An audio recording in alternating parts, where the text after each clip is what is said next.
Well, the break command, as the name implies, allows you to break lines or polylines. I have a couple of polylines in the middle of the screen here. Here's the first of them.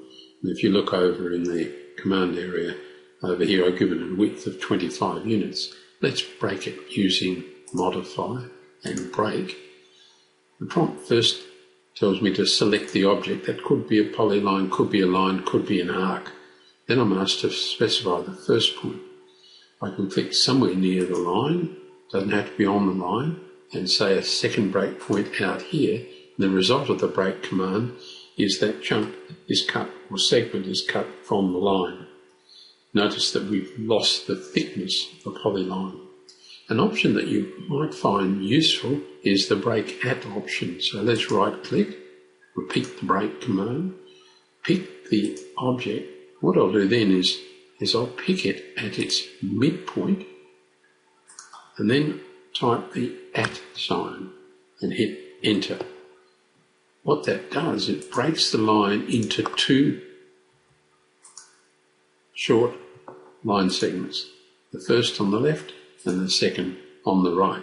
So that can be really handy. Well, it can sometimes be a little tricky using the break command on rectangles, as we see on the left-hand side here, and on the right-hand side, that planting area has been delineated by a multi-line. Both of those will give you some difficulty when you're trying to use the break command. If we use modify and break and select the rectangle and specify a first point and then a second point and try and select the rectangle, you can see that nothing happened. If, however, we explode the rectangle, it then becomes a polyline, and we can then call the break command again, pick the polyline, pick, say, that point there and come across here, and that does in fact cut out a section, but it's like doing the break at.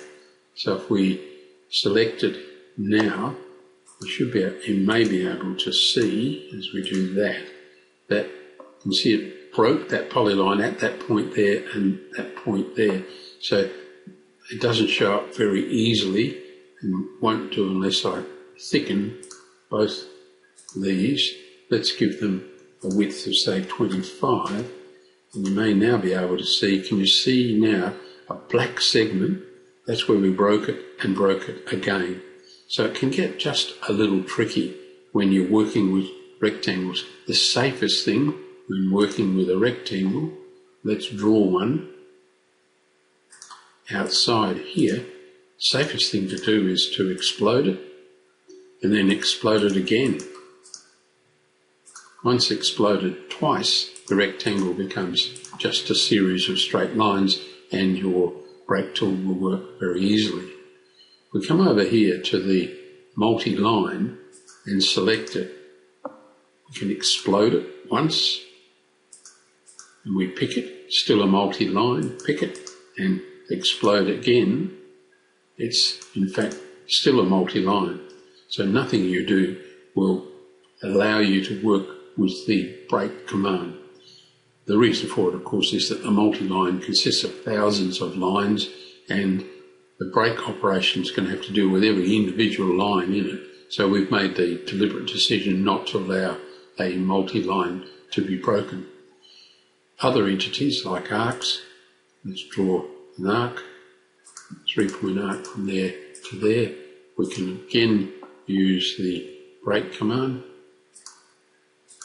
pick the arc, take a section out from the middle, and the arc is neatly broken. So the break command will work well for you.